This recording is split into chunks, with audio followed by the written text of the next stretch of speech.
Bonjour les amis, j'espère que tout le monde va bien. Ici ça va. Euh, j'ai mes binocles parce que j'ai pris des notes et je vais vous les lire. Euh, écoutez, comme d'habitude, le pouce, un commentaire, un abonnement, c'est toujours bien. Vous savez que vous pouvez vous abonner à la chaîne. Euh, Ça donne des petits avantages. Bon, c'est tout YouTube, c'est un peu ridicule, mais enfin bon, au lieu de faire un don tous les mois, vous pouvez vous abonner là. Tiens, je vais vous montrer un truc. J'en ai fait une toute petite vidéo, mais si je peux l'intégrer dans celle-là, je vais voir si ça va être possible.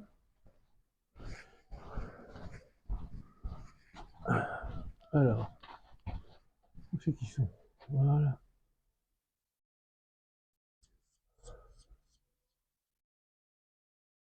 Et voilà, les bébés hirondelles.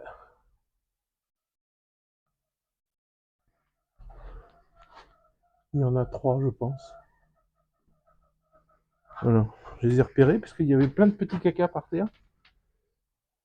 Voilà, je les touche pas, hein, parce que en général, vaut mieux pas toucher les animaux pour que les parents les laissent pas tomber ou veuillent les changer de place.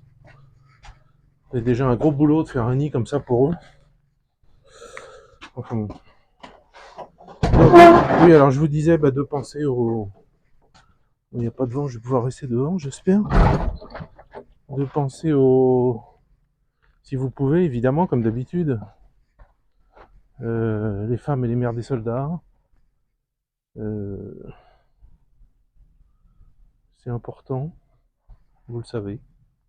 Je l'ai déjà dit plein de fois. C'est important parce que quelque part, elles attendent vos dons, en fait. Elles attendent vos dons pour commencer leur projet, pour faire toutes ces choses qu'elles ont besoin de faire pour leurs enfants, pour leur mari, etc. Il y a aussi l'histoire de Dimitri avec sa voiture là. Alors il y a des gens qui m'ont écrit des commentaires complètement, mais alors d'un niveau intellectuel en dessous du cochon, qui comprennent pas pourquoi on fait des demandes de dons. Je fais une demande de dons pour un véhicule pour des soldats russes. C'est à l'armée russe de faire. Moi, quand j'étais à l'armée, j'inscrivais sur un cahier, je sais pas quoi, et puis j'avais un véhicule de remplacement, mais les gens ils réfléchissent pas en fait. C'était en période de paix déjà, pendant ton service militaire, mon garçon. Euh, Après, ce véhicule qu'ils ont pour leur unité, c'est à titre personnel, c'est-à-dire que c'est un véhicule qui leur sert à ramener des blessés s'il y a besoin de la zone où ils sont, de retourner à l'arrière, non pas en 2 jours à pied, mais en 40 minutes en voiture. Parce que quand vous avez, je sais pas moi, 5 jours de repos, si vous en bouffez 2 pour le voyage, bon, c'est pas 5 jours de repos. Si vous utilisez 1 heure aller, 1 heure retour en voiture, bon, déjà c'est beaucoup mieux, etc., etc. Bon. Donc voilà pourquoi il y a besoin d'aide. Et puis, donc il y a quelques personnes qui ont déjà aidé, qui ont déjà envoyé un peu d'argent. J'attends d'en avoir un peu plus pour tout envoyer. Mais si vous pouvez, n'hésitez pas. Voilà. Alors, bon, euh, je vais répéter encore une fois, les insultes, les machins, tout ça, je les lis pas et je les efface immédiatement. Donc c'est même pas la peine de les écrire. Vous perdez votre temps, à moins que ça soit cette chaîne, ça soit devenu un exutoire pour certains. Ça calme leurs nerfs. Vous savez, ça me fait penser aux enfants quand on est petit et puis qu'il faut qu'ils fassent une bêtise parce que sinon ça va pas. Bon voilà, c'est un peu ça quoi. Bon bref. Toujours est-il que je suis presque certain qu'on vous en a pas parlé, ou qu'on vous a juste dit le minimum, ou qu'on vous a sorti n'importe quoi là-dessus. Donc j'ai décidé de retranscrire les propos du président Poutine pendant sa visite en Corée du Nord. Parce que c'est vachement important ce qu'il a dit. Euh, il a fait pas mal d'annonces, qu'on vous a pas dit évidemment. Alors voilà, donc de qu'est-ce qu'il a dit? Alors il a parlé déjà d'accords à long terme sur le plan économique, culturel et sécuritaire. Bon, là c'est assez large. Ce document est en premier lieu... Non, pardon. Ce document est le premier d'une longue série et nous passerons bientôt au niveau supérieur. Bon, qu'est-ce que ça veut dire? Là, il reste dans le vague. Les échanges commerciaux sont actuellement moyens entre les deux pays, mais ils augmentent, par exemple, de 9% en 2023. C'est quand même pas mal. Donc ça va augmenter avec le temps. Donc je vais peut-être me retrouver avec des produits nord-coréens, des genres, des soupes nord-coréennes, des trucs comme ça, dans les supermarchés en Russie. Ça va être sympa, ça. Et puis c'est surtout que s'il y a des échanges vraiment avec la Russie, bon, bah, va y avoir des industries qui vont se créer en Corée du Nord. Et les mouches, là. Du genre textile, du genre plein de choses. Et inversement. Et aussi, ils vont recevoir des produits russes. Alors, il y a un grand projet stratégique de modernisation du réseau du rail et train. Alors là, je ne sais pas trop à quoi ça correspond, ce qu'il a dit, mais avec écartement des voies de 1435 mm. Alors, qu'est-ce que ça peut bien vouloir dire? Je pense que ça... J'imagine, parce que je ne sais pas comment c'est en Russie, comment c'est en Corée du Nord avec ça, mais qu'ils veulent normaliser les largeurs des rails de train pour que les trains de marchandises passent sans changer les bogies, comme j'ai connu à une époque, c'était entre l'Ukraine et la Russie, où quand vous veniez d'Ukraine pour aller en Russie en train, il y avait 6 heures de pause à je ne sais plus quel endroit pour que le train soit soulevé. Vous étiez dans le train, hein. Le train était soulevé par une énorme machine, et il y avait des ouvriers qui changeaient les bogies en dessous les roues, hein, des wagons, les uns après les autres, pour que ça corresponde à l'écartement des rails en Russie, quoi. C'était un truc qui avait été fait par Staline, je crois, en cas d'invasion, puis c'est souvent comme ça dans les pays, en cas d'invasion d'un pays autre, ces trains, c'est tout ça, avec ces troupes, peuvent pas prendre les rails du pays, quoi. Alors, donc déjà, ça c'est une annonce vachement importante, ça. C'est beaucoup de boulot pour RGD, parce que c'est RGD qui va s'occuper de ça. Ça va faire plaisir à Tatiana. Peut-être qu'elle va aller travailler en Corée du Nord, du coup. Ensuite, il a été construit. Alors vous savez que la Corée du Nord et la Russie ont une frontière commune, qui est complètement à l'est de la Russie, là-bas. C'est pas très long, je crois que ça fait une vingtaine de kilomètres, je crois. Donc à cet endroit, ils ont construit un terminal sur la frontière pour augmenter les échanges. Alors ça doit être une sorte de gare, je pense, pour augmenter pour les gares et pour les camions. Cela servira aussi à la Chine, donc la Chine pourra s'en servir aussi. Donc c'est vachement important. Ça a été construit déjà. Des voies de communication ont été mises en place pour les voyageurs. Et depuis que ça a été mis en place, il y a eu d'un côté et de l'autre des touristes il y a des touristes russes qui ont été visiter la Corée du Nord, et des touristes de Corée du Nord qui sont venus visiter la Russie. Incroyable, non? On vous dit que c'est fermé, qu'on n'a pas le droit de sortir de Corée du Nord, etc. Il y a des touristes de Corée du Nord qui viennent aussi. Bon, vous me direz, c'est pas les paysans qui vont faire ça, ils n'ont pas les sous pour, mais il y a des gens qui font. Ensuite,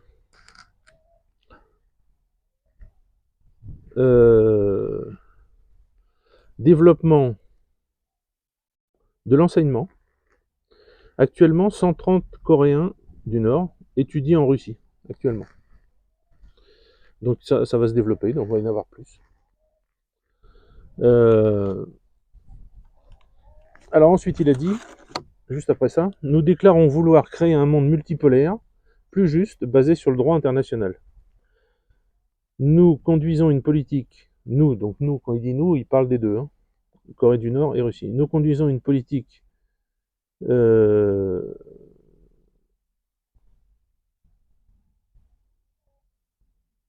étrangère sans condition, tenir compte et sans tenir compte des dictats et des chantages. Donc vous avez compris qu'il parle des sanctions, tout ça. que certains pays s'octroient, se donnent l'autorisation de sanctionner d'autres pays parce que ça leur plaît pas comment ils vivent, ça leur plaît pas ça leur plaît pas leur religion, ça leur plaît pas. Enfin bon, personne n'est jamais venu tuer personne en France ou aux États-Unis ou tout ça, mais c'est pas grave. Voilà.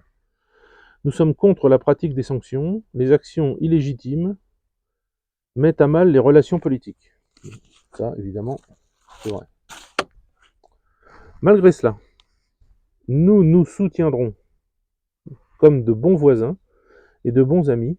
Nous résisterons à j'écris comme un cochon.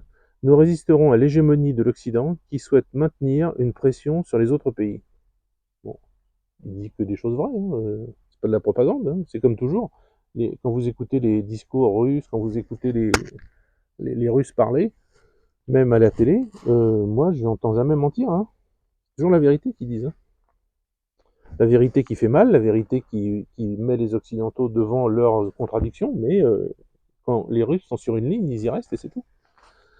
Alors les mesures de l'Occident sont une menace pour la paix et constituent des menaces pour l'ensemble des pays du nord-est asiatique. Alors je pense qu'il inclut la Chine, la Corée du Nord, mais j'ai eu l'impression aussi qu'il incluait le Japon. Que le Japon est complètement sous domination américaine et qu'il faudrait que ça s'arrête. Il est inacceptable de mener ce genre de politique contre le peuple de Corée du Nord qui a parfaitement le droit de prendre des mesures nécessaires pour sa protection et sa sécurité. Bon, qu'est-ce qu'on a à dire à ça, hein? C'est en fait, je le dis et je le répète, et c'est la vérité, c'est le grand principe des BRICS, c'est-à-dire les BRICS entre eux, ils font du business, ils discutent, ils ont des relations diplomatiques, tout ça, mais le grand principe des BRICS, c'est de ne pas s'occuper de la politique intérieure des autres pays. C'est-à-dire, par exemple, je sais pas moi, en Arabie Saoudite, ils coupent les mains, ils coupent les pieds, ou je sais pas quoi, aux voleurs, aux machins, tout ça, et ben, personne des BRICS n'ira jamais leur dire, c'est pas bien ce que vous faites. Au nom des droits de l'homme. Ça, les droits de l'homme, en fait, c'est de la merde, quoi. Les droits de l'homme, ça n'existe pas, quoi. Ça a été inventé juste pour emmerder les autres pays, quoi. Parce que, tiens, vous avez un gars qui est sorti de prison hier, je sais pas si vous le connaissez, qui s'appelle Julian Assange, qui était poursuivi pour aller 180 ans en prison aux États-Unis parce qu'il a osé divulguer que les Américains torturaient, ne respectaient pas les droits de l'homme, ne respectaient pas ça, les droits de la guerre, enfin tout, ils respectaient rien, quoi. Alors, et tant mieux, il est sorti hier. Voilà. Il est enfin libre. Il devrait demander la nationalité russe, tiens. Il devrait faire comme Assange, comme Snowden. Il est inacceptable de mener ce genre de politique contre les peuples de Corée du Nord, moi j'ai déjà lu. La Russie continuera diplomatiquement à participer à la paix dans la péninsule coréenne. Donc là, il parle entre le Nord et le Sud. Nous avons signé un accord d'aide mutuelle en cas d'agression. Alors là, ça commence à devenir intéressant. Enfin, ça concerne l'Ukraine. J'attire l'attention sur la volonté de l'OTAN de livrer à l'Ukraine des F-16 pour frapper le territoire de la Fédération de Russie. C'est une annonce, mais aussi un avertissement qu'il donne. La Fédération de Russie n'exclut pas une collaboration alors avec la République populaire de Corée. Alors qu'est-ce que ça veut dire ça? Parce qu'il n'explique pas évidemment, mais qu'est-ce que ça peut vouloir dire?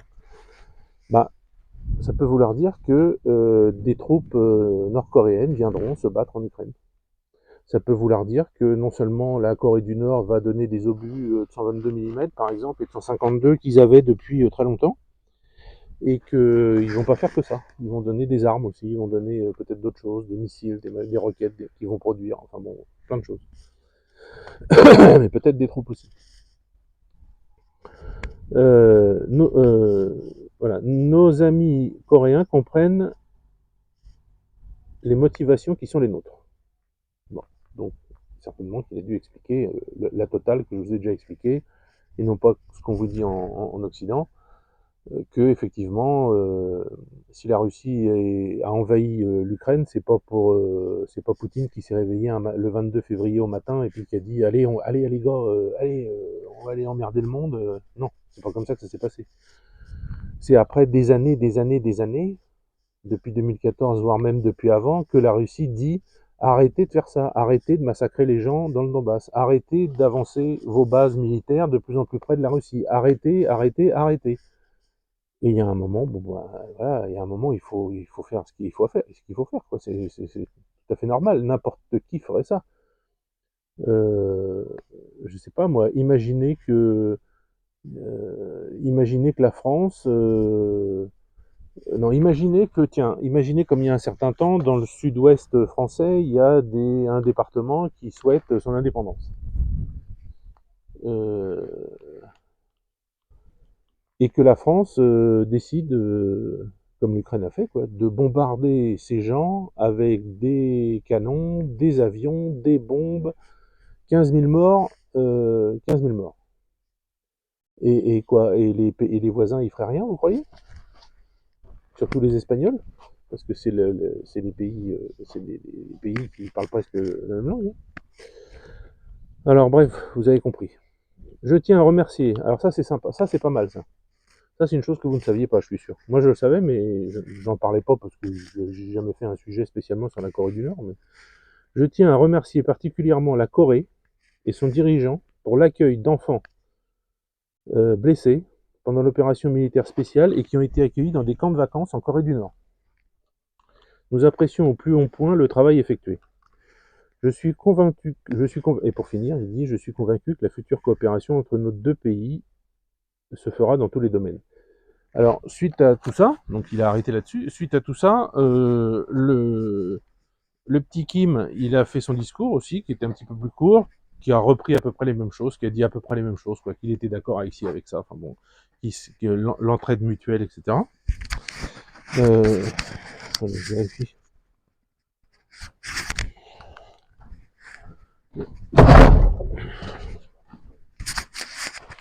Ah non, ça va, j'avais peur. J'avais peur que je n'avais pas allumé mon micro. Donc voilà. Vous voyez, c'était assez... c'est des paroles qui sont claires, précises. Comme il a dit, c'est un avertissement. Il donne un avertissement, des avertissements. Mais ça fait plusieurs fois qu'il fait ça, et ça fait plusieurs fois que l'Europe en a rien à cirer, ou les États-Unis. Par exemple, là, vous avez la technique, donc les Russes sont rompus à cette technique, hein, ils ont l'habitude de les voir faire ça. Les Américains bombardent les plages de Crimée, les plages, hein, pas des bases militaires, tout ça, les plages. 5 missiles américains, 4 interceptés, mais il y en a quand même un qui est tombé sur la plage, en plein jour, quoi, enfin en pleine journée, quand les gens se baignent et tout ça. Donc 150 morts, 4 morts, dont 2 enfants et 151 blessés. Si ça, c'est pas un acte terroriste, c'est quoi? Les États-Unis sont un pays terroriste. Ben ouais. Parce que c'est pas les Ukrainiens tout seuls qui ont, depuis 2 ans, envoyé des satellites pour avoir des images de la plage, pour savoir à quel moment il y aura le plus de monde, pour cibler exactement l'endroit. Non, c'est pas possible ça. C'est tiré depuis l'Ukraine, ça, on est bien d'accord, parce que c'est à des portées de 300 km, mais c'est pas les Ukrainiens qui ont tiré. Pour moi, c'est évident.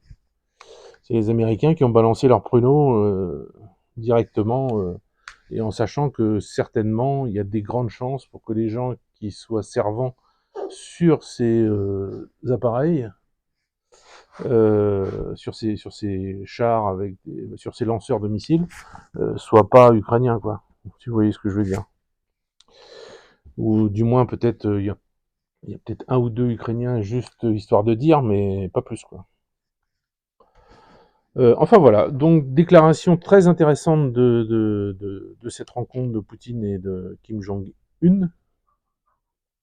Je sais pas comment on dit. Euh, Moi, j'apprécie tout particulièrement cette histoire de camp de vacances, parce que ça me plairait bien.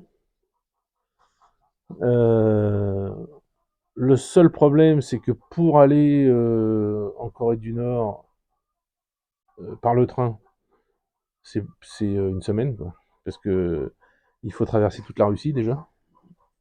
Donc, ou alors il faut aller en avion à Sébastopol ou je sais pas où, pas Sébastopol, à Vladivostok, et puis de là prendre le train, j'en sais rien. Enfin, peut-être qu'ils mettront des trucs en place. Ils mettront certainement, comme d'habitude, des trucs en place pour les gens de Moscou, parce que de toute façon, d'ailleurs, on n'était pas très content avec ça, avec Elena hier. À Moscou, ils ont ouvert une clinique, un hôpital pour les enfants qui fait 14 100 mètres carrés, un truc énorme, sur 10 étages, ça fait une sorte de U, enfin c'est énorme. Tout pour les enfants, tout est neuf, les lits, enfin tout est beau, ça ressemble à moi, ça ressemble aux hôpitaux en France, quoi, c'est même mais en neuf. Et avec Elena, on disait, bah voilà, toi c'est bien, mais c'est encore Moscou, quoi. Nous, ici, si quelqu'un fait un AVC, il faut qu'il fasse 2 heures d'ambulance pour aller à l'hôpital, parce qu'ils ont retiré les services de la ville d'à côté pour tout centraliser, parce qu'à l'époque, ils voulaient faire comme en Europe, absolument, il y a 15 ans. Et ils ont tout centralisé dans une ville qui est au centre de la République de Tchouachi, mais en fait, c'est n'importe quoi, c'est naze. Les gens, ils meurent avant d'arriver. Enfin bon, c'est pas normal, quoi. Donc ça va pas. Ça, en Russie, tout est pas rose, il y a ça qui va pas. Euh, bon, il y a des hôpitaux ici, hein, ils s'occupent de vous, tout ça, mais quand c'est des trucs genre AVC ou tout ça, bon, bah, il y a un hôpital pour les enfants ici, hein, quand même. Mais est-ce qu'il a les mêmes capacités que ce truc? Alors, j'ai entendu aussi que à Moscou et dans les grandes villes, ils avaient des camions avec avec tout un système à l'intérieur médical, et les gens pouvaient, quand le camion était dans la ville, pouvaient aller gratuitement. Ça va, ma fille? Pouvaient aller gratuitement faire des examens de sang, faire tout ça, enfin au camion, quoi. Donc ça, c'est une bonne idée, mais ça serait bien que le camion vienne ici aussi. Voilà. Euh, bon, il y a des choses à faire, c'est pas parfait. Ils essayent, ils font, mais ça suffit pas. Mais bon, je sais très bien qu'en France, c'est la même chose, hein. Je veux dire, bon, l'avantage ici, c'est que quand vous êtes malade ou quoi que ce soit, vous prenez rendez-vous, vous allez chez le dentiste ou n'importe quoi, c'est demain à 10 heures, quoi. C'est pas dans 8 mois, dans 10 mois, enfin, c'est ça qui est horrible en France. La qualité, une fois que vous avez accès, peut-être n'est pas mauvaise, mais le problème, c'est que c'est pas normal. Un dermatologue, c'est, je sais plus combien, c'est 11 mois. Je me rappelle quand j'habitais à Laval, j'ai habité 1 an à Laval, je voulais je voulais aller chez le dentiste, on m'avait dit, bah non, non, non, c'est pas possible, il n'y a pas possibilité de prendre des rendez-vous parce qu'il y avait peu de dentistes. Et, tous les jours, son carnet de rendez-vous était plein, donc il n'y avait pas besoin, on pouvait pas s'incruster dedans. Et on m'avait dit, bah il faut aller à Paris. Super. Enfin bon, là tu touches. Et toi, alors toi, si jamais tu touches au bébé, je t'explose la tête. Tu entends, moustache? Moustache. Nilsia, hein? Je te vois regarder les bébés là. Non, non, non, non. Tu touches pas aux hirondelles, hein. Quand elles vont essayer de voler et puis qu'elles vont se casser la binette, il y aura le chat qui sera là. Ça, j'aime pas ça. Bon, enfin voilà, donc discours de Poutine très intéressant, c'est clair, ça veut dire ce que ça veut dire. La Corée du Nord est devenue un allié important de la Russie. Ils vont se développer économiquement assez vite, je pense. La volonté du président de Corée du Nord, c'est de développer son pays un maximum. Donc, bah, c'est ce qu'il va faire. Alors, euh, si vous regardez avec une loupe un petit peu la Corée du Nord, vous voyez bien, si vous voyez des soldats, par exemple, parce que la moitié des gens sont des soldats là-bas, hein. Si vous voyez un soldat, vous voyez que ses vêtements sont élimés, vous voyez que ça va pas, c'est pas terrible, quoi. Rien que ça, déjà. Bon. Euh, les gens ont peut-être besoin, peut-être qu'il s'est rendu compte que il veut peut-être faire de son pays un petit peu comme comme en Arabie Saoudite, c'est en Arabie Saoudite, oui. Ben Salman, MSB, c'est ça? Non, MBS. Euh, Faire, bon bah lui c'est pas le même niveau parce qu'ils ont du pognon, mais de faire, euh, de faire partir son pays sur une voie de développement et non pas rester comme ils étaient et de vivre avec ce qu'ils avaient parce que les sanctions, parce que tout ça. Maintenant, s'ils ont accès à la Russie, à la Chine, à tout ça, bon bah et qu'il est ok lui pour ouvrir le moustache. Non, qu'est-ce que tu fais? J'aime pas comment il regarde là-haut où il y a les bébés.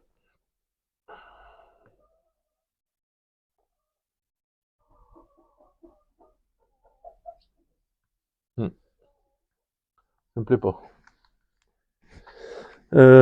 Bref, donc voilà, donc peut-être envoyer son pays sur une voie de développement plus intéressante, amener un petit peu de... J'aime pas parler trop anglais quand je parle français, mais amener un petit peu de fun aux habitants. Bon, bah déjà, des camps de vacances pour les Russes, c'est vachement bien. Alors je sais que ça existe depuis un certain temps, hein. Il y a des Russes qui vont là-bas. Il y a le camp de vacances qui est super sympa, qui est au bord de la mer. Enfin, celui dont on m'a parlé, il était au bord de la mer. Il n'y a pas de, comme vous voyez dans certaines vidéos avec des journalistes français ou anglais ou américains, il n'y a pas un Nord-Coréen qui parle votre langue qui est là avec vous en permanence tout le temps, tout le temps, tout le temps, même dans l'hôtel, tout ça. Non, les gens sont libres. Quand il m'avait dit, mon copain qui y avait été, que quand il avait loué un bungalow là-bas, enfin, ou une petite maison, je suppose que c'était, il y avait un 4x4 qui était à disposition pour chaque maison. Donc on pouvait prendre la voiture et aller se promener, mais où on voulait, quoi. Dans le pays, quoi. Aller voir les paysans, aller voir, discuter avec les gens. Voilà. Et les gens, mon copain là qui avait été, il avait été enchanté. Il avait trouvé ça génial, les gens gentils. Euh, enfin bon, c'était super, quoi. Donc j'espère que ça va se développer tout ça. Et puis voilà. Bon, bah voilà, bah écoutez, c'est tout ce que j'avais à dire. Je vous ai lu tout le truc. J'espère que ça vous a plu. Alors, ça a été vite mon appel de la restriction de la vidéo où je vous traduisais ce que Elena disait. Ça a été fait en une journée et non pas en 4 ou 5 comme d'habitude. Je ne sais pas ce qui s'est passé. Donc j'ai pu vous la mettre en ligne hier. J'espère que ça vous a plu. Euh, c'est vrai que euh, la manière dont Elena parle, en fait, eh ben, c'est comme ça que les Russes parlent en général, vous voyez. C'est assez humain, quoi. C'est assez plein de certitudes, c'est assez plein de... Voilà. Bon, il y a des trucs avec lesquels je suis pas d'accord des fois, mais en général, c'est assez beau ce qu'ils disent. Et puis, ils ont ce côté âme russe où dans tout ce qu'ils disent, il y a, même sans le vouloir, un peu d'émotion. Il y a quelque chose, quoi. Voilà. Bon, bah allez, je vous laisse. Et puis, je vous dis à bientôt. Il y a des petits chats derrière moi, non? J'entends du bruit. Ah, il y en a un, ouais. Bon, ils ont pas de nom, hein. C'est les gens qui les adopteront qui leur donneront des noms. Allez, à plus!